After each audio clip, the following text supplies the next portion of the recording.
Hello Phoenix et Résilient, j'espère que tu pètes le feu, c'est un immense plaisir, un immense honneur de te retrouver enfin après tous ces jours sans se voir, sans se parler, sans échanger avec toi. C'était insupportable pour moi. Il s'avère que je me suis retrouvée dans une situation assez épineuse dans laquelle j'ai confié certains projets, certaines idées à une personne qui a eu un comportement quelque peu humiliant et dégradant à mon égard, et du coup je me suis retrouvée dans une situation où je n'avais plus accès ni à mes affaires ni à internet. Donc du coup pour communiquer c'était un peu le bazar, d'autant plus que je suis dans une région vide. Il y a une maison, 5 km, une maison, 5 km, des vignes, 5 km et rien d'autre. Donc pour avoir accès à votre cœur, à votre esprit, c'était compliqué. Cependant, j'ai beaucoup de chance car cette situation, aussi désagréable soit-elle, a plein de choses à m'apprendre. Il y en a une, notamment, donc que je vais partager avec toi aujourd'hui, qui est à la fois très simple, mais dont on n'a pas forcément conscience quand on n'est pas forcément le doigt.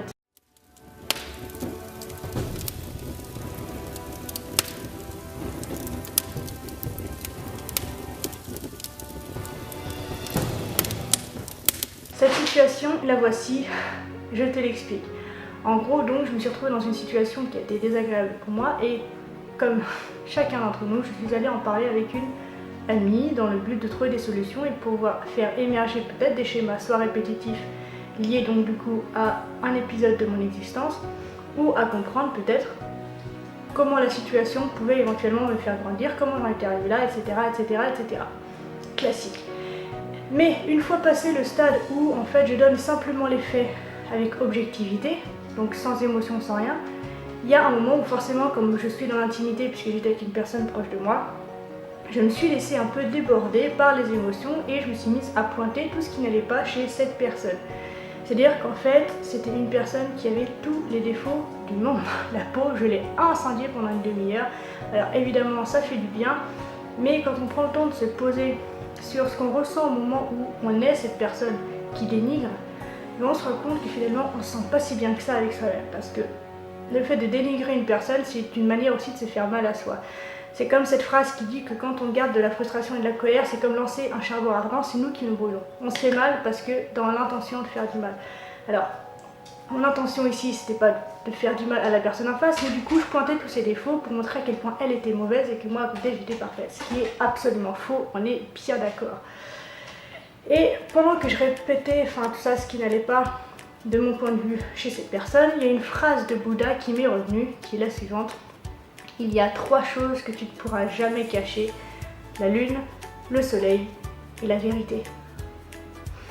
Et cette phrase, en fait, à cet instant-là, a été absolument magique parce que c'est la loi même de la nature qui m'explique que la vérité finit toujours par être révélée d'une manière ou d'une autre. Et du coup, les gens autour de moi, si cette personne continue à avoir ce comportement-là avec les autres, un jour, les gens finiront par se rendre compte et par voir qui est réellement cette personne. Et en fait, j'ai pas besoin de perdre mon temps, j'ai pas besoin de perdre mon énergie, j'ai pas besoin de lui donner de l'attention à pointer tous ses défauts et tout ce qui ne va pas chez elle pour le faire connaître au monde. C'est pas mon boulot et de toute façon, ce sera fait si elle ne change pas de comportement. Et donc, c'est vrai que du coup, je n'ai pas à être cette personne qui pointe du doigt, qui dénigre, qui souligne bien proprement, tu vois, à la règle et en rouge, tous les défauts de la personne qui se trouve en face de moi.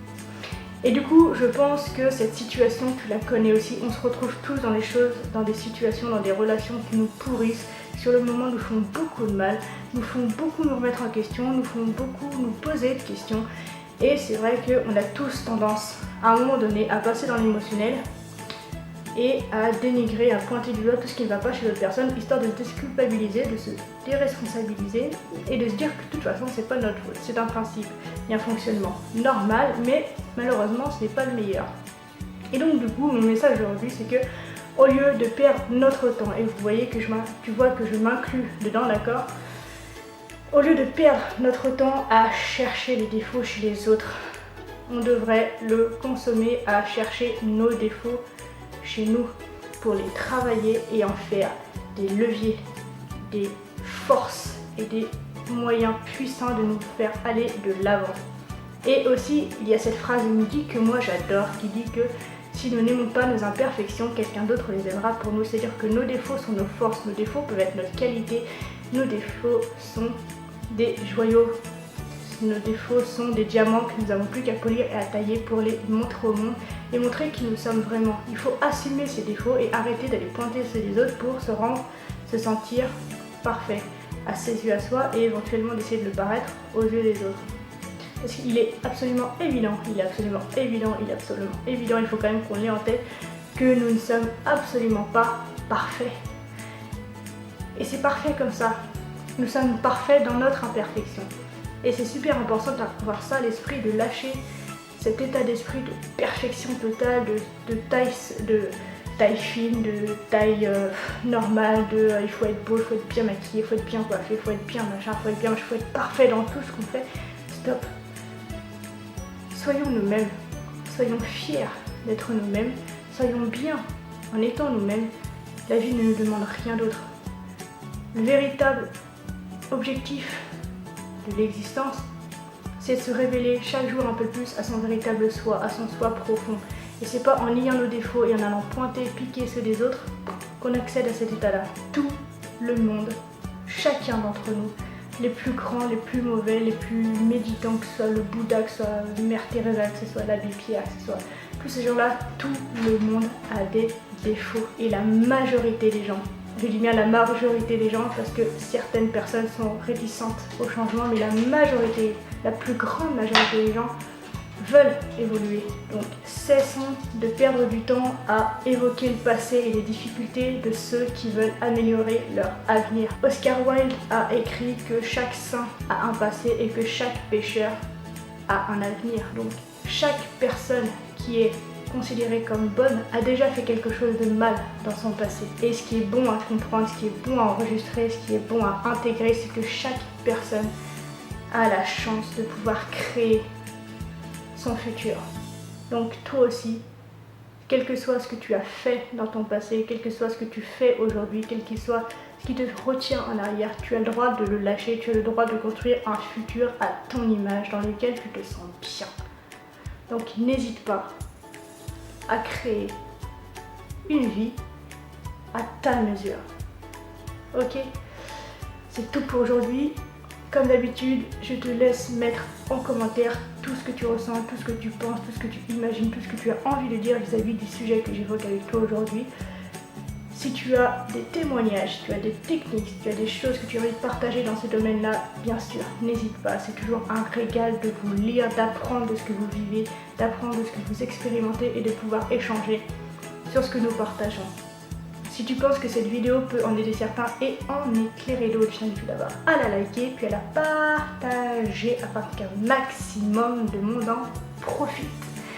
Enfin, si tu n'es toujours pas abonné à ma chaîne, je t'invite à le faire via le petit phénix qui se trouve quelque part là dans le coin ou via le bouton abonner qui se trouve sous la vidéo.